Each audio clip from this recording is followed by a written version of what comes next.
This is just an exercise that if you have time or are inclined to do with your students, it can help to kind of cultivate the character, because we want to have a character who feels like they not only live inside this book, but they also have a backstory and a whole life outside of this story that your student is creating. Okay, so just for this exercise, we're going to think about our character, and we're going to make a list of just 3 physical traits. Okay, so I'm going to say my main character has a kind of rounded back, kind of hunched forward. They have a sweet, kind smile.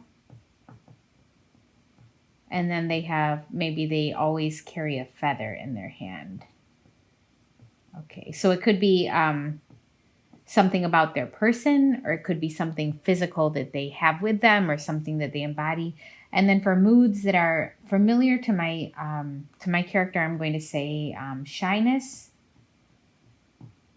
I'm going to say interested, maybe interested in the people that are around them, even though they're feeling shy about them. And then I'm going to say maybe a little bit fearful. So I'm going to then what we're going to do is pair a few of these. So, and I'm going to kind of connect rounded back to fearful. And I'm just going to make a really rough sketch of my character. Here's their head. Here's their rounded back. And then maybe they're looking back at something that is a little bit scary to them. Okay. And maybe my character has 2 puffs. And then she's carrying her feather. Okay.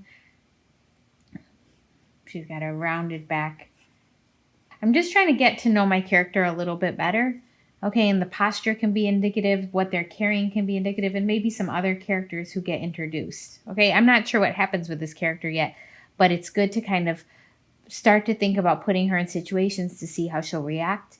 And it's good to kind of start to feel what does she feel like as a person? Okay, or as a robot, or as a rodent, or as a bird, or whatever kind of character you have. Let's get to know them a little bit better. Okay, and this is one exercise to kind of do that. So in addition to developing your character, we also have to develop the world where your character exists. Okay, and that can be done in a variety of ways. But for example, if we wanted to say our character lives in a house, and this is the house we're thinking of. I'm working in my sketchbook, by the way, so it doesn't matter if I make terrible drawings, okay? But this house tells me nothing about the character or the world that they live in, because it's kind of just like the clip art version of a house, okay? So if I wanted to start thinking about maybe this is a house in California, okay? So maybe it has a rounded door. Maybe it has a flat roof, okay? Maybe it has tile, or maybe it's a house in Latin America somewhere, okay? Maybe it has rounded tiles on the roof. I actually think they'd be curved this way. This is why the sketchbook is so helpful. Okay, but we want to start thinking about the types of buildings, the types of trees. So if it looks like this, with a house like this and trees like this, that could be any house, anywhere.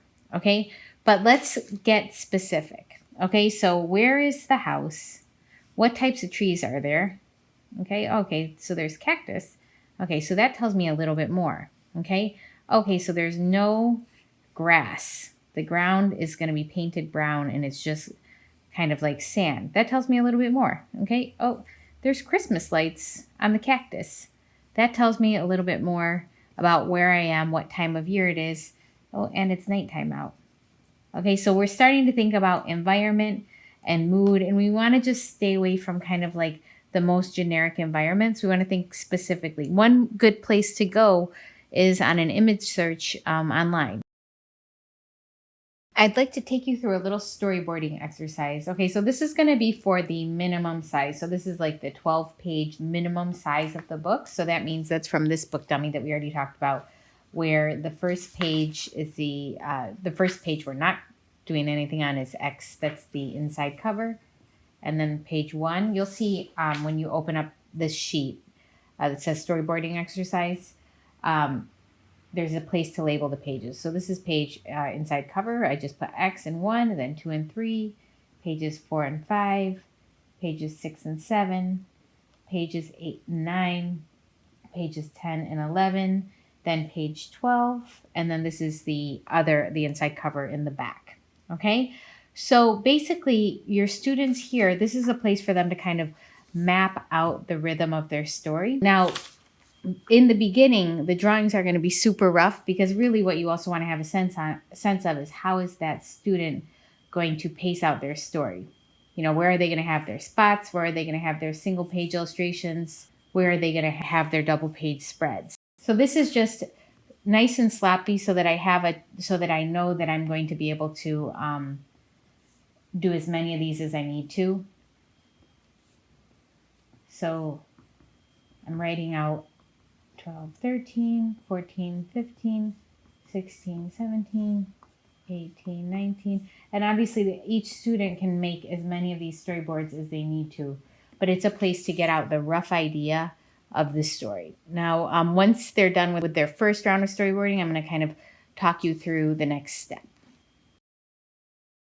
One thing that students can be inclined to do is spend a lot of time on a sketch that then they decide either is useless or is just not the way that they want. So these exercises are made with the intention of kind of helping the student kind of stay loose during their planning process. Once you have your storyboard, you can say, okay, these are the things that I need to include in that spread. So I'm going to just go with this spread 5, okay? And I'm going to say this is the page where the main character encounters the closed store that he was supposed to go to get the gift for his grandmother. Okay, that's what's happening. So in here, all we see is the very rough outline of a building. So here I'm going to try to plan it out a little bit more. Now, this is a way to kind of stay loose with the design. And I would encourage students to do this for most of their pages if they're up for it. So basically, you give each student 1 minute on each box for these top 2 boxes to come up with 2 different ideas. Okay, so that means that they're not going to get too tight. It also means they're not going to get too married to any single idea. Okay, so that's my 1 minute, and then I'm going to say, okay,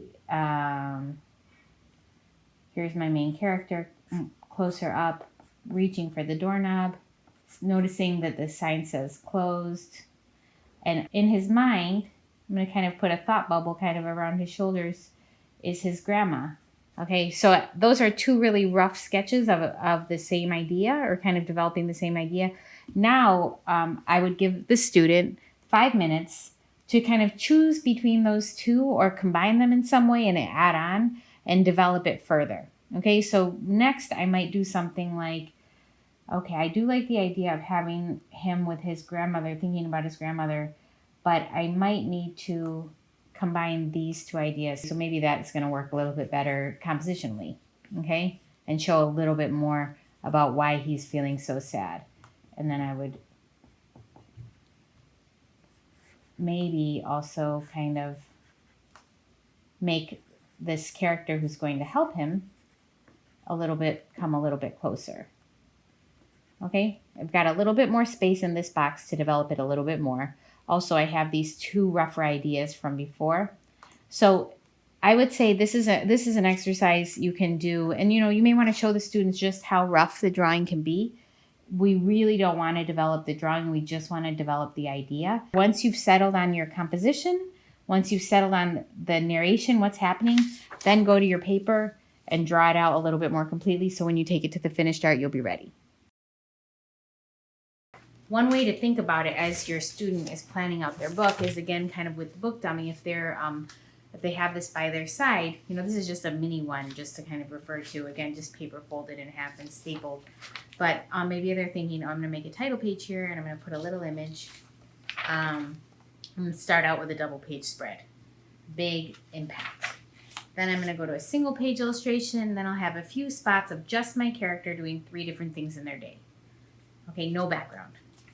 Then I'm going to go back to a double page spread, because maybe the page right before the double page spread leads us to want to turn the page and figure out, whoa, what's happening there? Okay, so it's a little bit about the kind of building up of the excitement. And then maybe it gets quieter again. So it's kind of like thinking about the rhythm of the book as up and down and as exciting going towards the page turn. Now, some people might feel like doing a storyboard and a book dummy is a little bit redundant, but I just want to talk a little bit about that. Doing both may not be for everybody because there may not be enough time, and some people may do very detailed storyboarding. But a book dummy can be good because you actually have the feel of turning the page, and you also have the feel of, you have a sense of how long is this book, how long are these drawings and illustrations going to take, and setting the student up for a realistic, successful completion of their book. But for me, the storyboarding is much looser, a way to kind of pace out the text, leave space for the text, and pace out where I'm having double page spreads, where I'm having single page illustrations, and where I am having just vignettes. And then the book dummy is where I kind of develop that a little bit more.